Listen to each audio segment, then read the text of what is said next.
দালিলিক লড়াইয়ে বাতিলদের বিরুদ্ধে আপসহীন একটি যোদ্ধার নাম আল্লামা সাহেব কেবলা সিরাজনগরী হুজুর মাদ্দাজুল্লাহ আলী। কথা বলেন ঠিক কিনা?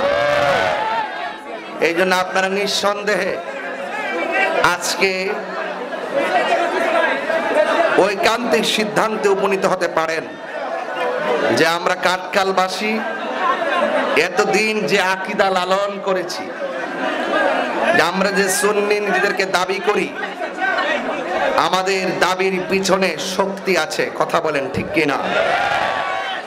শক্তি যদি না থাকতো তাহলে কাঠখালের মধ্যে একটি জায়গায় অনেক হাওর পাড়ি দিয়ে নদী পথ অতিক্রম করে এই জায়গায় আমরা একজন সারা বাংলাদেশের চেয়ারম্যানকে পেতাম না।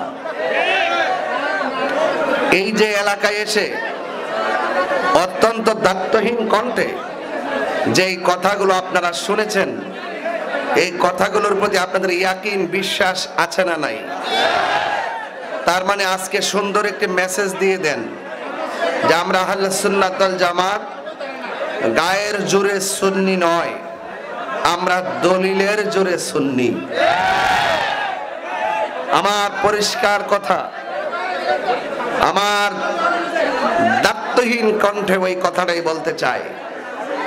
আল্লাহর হাবিব সাল্লাল্লাহু আলাইহি ওয়াসাল্লাম বলেছেন, আমার উম্মতের মধ্যে ৭৩টা দল হবে, ৭২টা দল যাবে জাহান্নামে, একটা দল যাবে জান্নাতে। সেই দলটি হলো আহলুস সুন্নাত ওয়াল জামাত। দেখেন, আমরা সারা জীবন আহলুস সুন্নাত ওয়াল জামাত বলে আসছি। এই বলাটাকে শুধু নিজের বানানো ছিল নাকি দলিলের জোরে ছিল?